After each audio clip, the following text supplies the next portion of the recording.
Kidney गुर्दा fail हो जाता है, कितने रुपए लगते हैं। लीवर फेल हो जाता है, कितने रुपए लगते हैं। कितनी कीमत आप आंकोगे इसकी? करोड़ों रुपए से भी अधिक अमूल्य इस शरीर को बताया गया है। एक आंख की कीमत आंकिए। उसके अलावा और ध्यान दें, उस व्यक्ति को जाकर के पूछिए हाथ की कीमत, जिसके हाथ नहीं है, जिसका हाथ कटा हुआ है, उस व्यक्ति को पूछो भाई हाथ की कीमत क्या होती है, वो बताएगा आपको। आपको तो पता नहीं है, आपको तो मुफ्त में निःशुल्क मिला हुआ है, इसलिए आपको कीमत का पता नहीं है। उस जिसके हाथ में है उसको पूछिए, वो बताएगा कि अगर मेरे भी हाथ होता तो पता नहीं मैं क्या क्या करता। आंख की कीमत अंधे से पूछिए, पांव की कीमत पंगु से पूछिए, फिर हमको पता लगेगा कि इस शरीर की क्या कीमत है। तब पता लगेगा, अंदाजा लगेगा। हमको तो मिला हुआ है ना, इसलिए हम इसकी परवाह नहीं करते हैं। तो सबसे पहले ये मानव का तन बहुत दुर्लभ है, बहुत दुर्लभ है। विवेक चूड़ामणि में आदि जगतगुरु भगवान शंकराचार्य लिखते हैं कि और वस्तु सब प्राप्त हो जाएगी, लेकिन मनुष्य का शरीर बहुत दुर्लभ है। और ये शरीर छूटने के बाद में वापस ऐसा कैसा शरीर मिल जावे, इसकी भी कोई गारंटी नहीं है। क्यों कि और शरीर जितने हैं, ध्यान दें, पशु पक्षी कीट पतंग आदि, जलचर थलचर नभचर आदि, इनका तो शरीर इधर से छूटा और उधर दूसरा मिल जाता है, प्राप्त हो जाता है। लेकिन मनुष्य को ये शरीर छूटने के बाद में दूसरा शरीर ऐसा ही नहीं मिलता। क्यों नहीं मिलता है? कि इसके कर्म का निर्धारण होता है। जब तक इसके कर्म का निर्धारण नहीं होता है, तब तक इसको दूसरा शरीर प्राप्त नहीं होता है। क्यों कि ये मानव तन जो है, इसमें कर्म करने में ये स्वतंत्र है, लेकिन फल भोगने में परतंत्र है। मेरे शब्द समझ में आते हैं आप लोगों के? कर्म करने में तो हम स्वतंत्र हैं, लेकिन फल हमारे हाथ में नहीं है। जैसा करोगे, जैसा भोगे, अगर बाजरा भोगे तो फिर बाजरा ही होगा। तो अगर आप अच्छे कर्म करेंगे उसका फल अच्छा होगा, बुरे कर्म का फल बुरा होगा। तो इसका निर्धारण जब तक नहीं होगा, निराकरण जब तक नहीं होगा, तब तक आपको दूसरा शरीर नहीं प्राप्त होगा।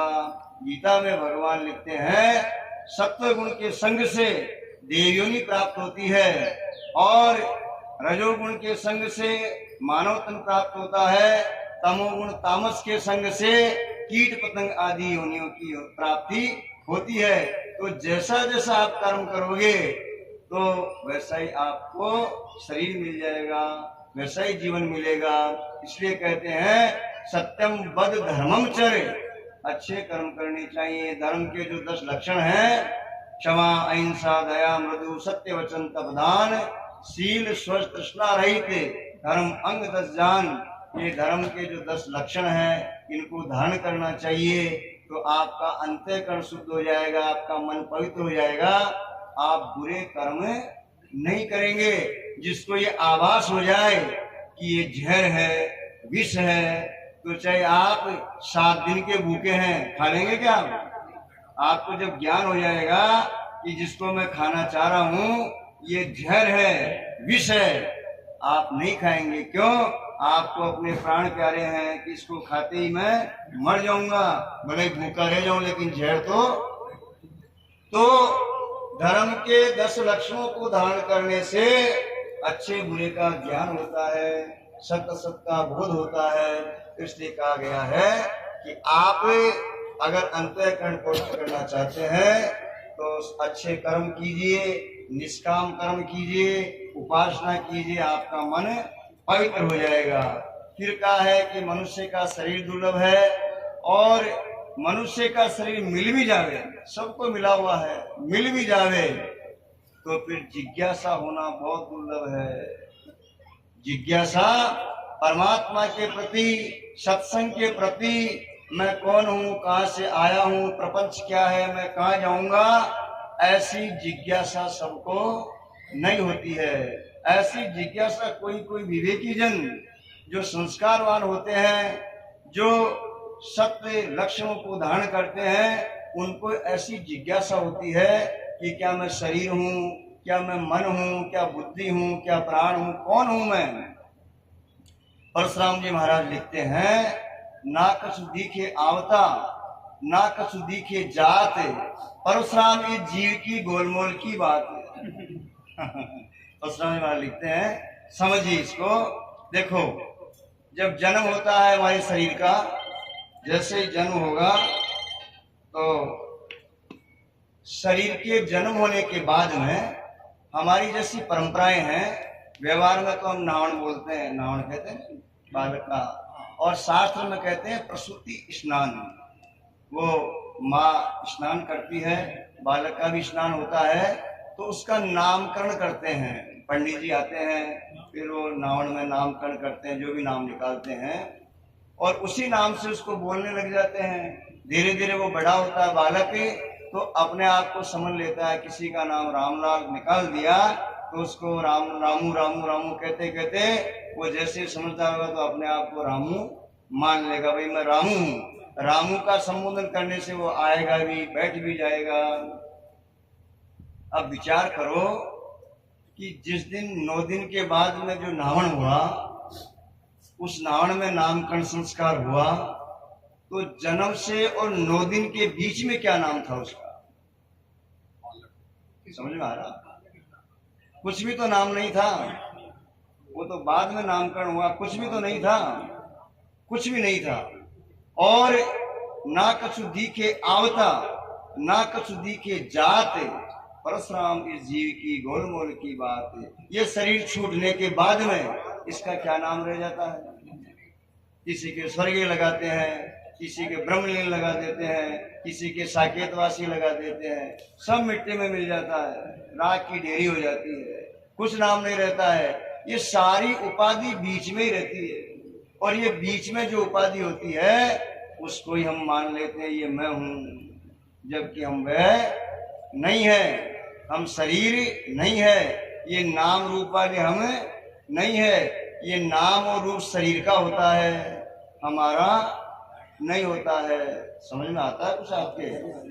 ये नाम और रूप जो है ये शरीर का है, नाम बदलता रहता है, शरीर बदलता रहता है, पर क्या हम बदलते हैं क्या कभी? अरे एक जो ये गहना बनवाते हैं, ये कोई पायजे बनवाया, ठीक है ना, कोई कनकती बनवाई, तो उसी चांदी को कनकती करने लग जाते हैं, ठीक है। लेकिन विचार करो, सुनार की दृष्टि में कनकती होती है क्या? सुनार की दृष्टि में पायजे में होती है क्या कभी? सुनार जो भी मोल तोल करता है वो चांदी का करता है, भावताल जो भी करता है वो चांदी का ही करता है, वो कनकती का या पायजेब का नहीं करता। हमारी दृष्टि में होता है।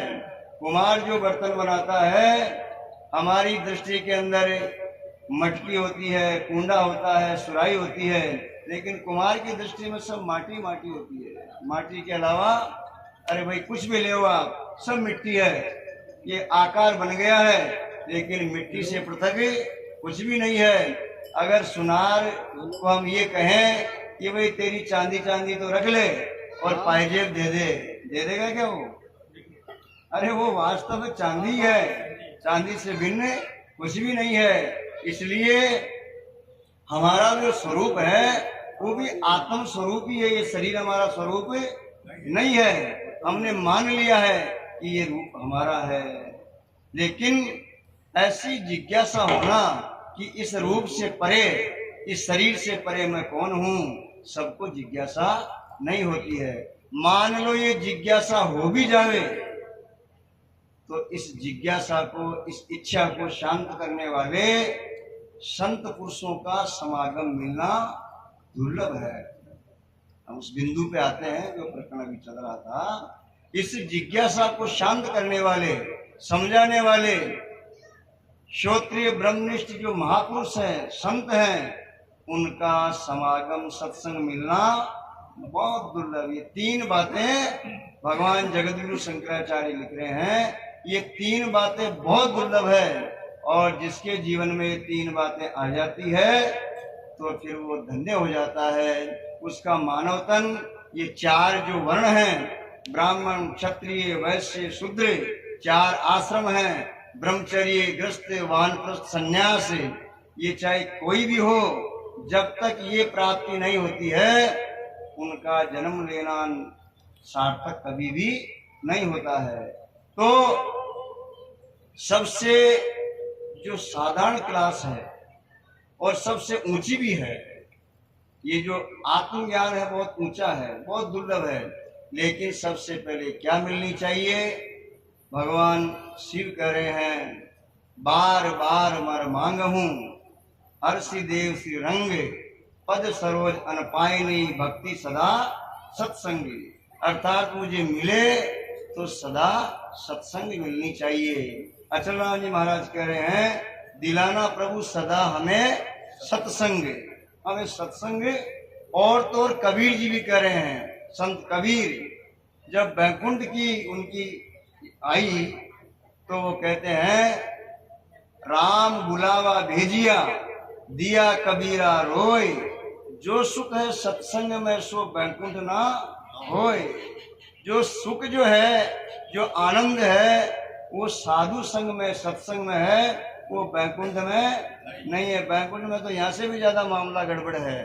तो क्या करना उस बैकुंठ का? वहां से थोड़े दिन वापस भेज दिए जाएंगे, फिर इसी मृत्यु लोक में आना पड़ेगा। लेकिन साधु संग जो है, सत्संग है, तो बताएगा क्या करती है सत्संग। ध्यान दें, लोहे की एक छोटी से छोटी कील, उस कील को आप पानी में डालोगे तो डूबेगी, तैरेगी? है, डूब जाएगी।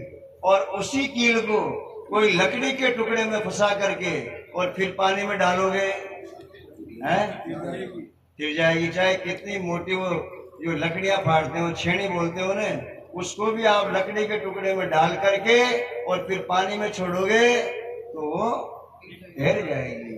ऐसे ही ये जीवात्मा अगर इस संसार का संग करेगा, डूब जाएगा, डूब जाएगा। भगवान शंकराचार्य लिखते हैं, पुनरपि जन्म पुनरपि मरणम पुनरपि जननी जठरे शयनम, नहीं बच सकता है, डूबता चला जाएगा। परंतु अगर यही इस संसार में रहते हुए सत्संग का सानिध्य प्राप्त कर लेगा, उस सत्संग से जुड़ जाएगा, तो फिर ये डूबेगा नहीं। और ध्यान दें, नाव जो पानी पर चलती है,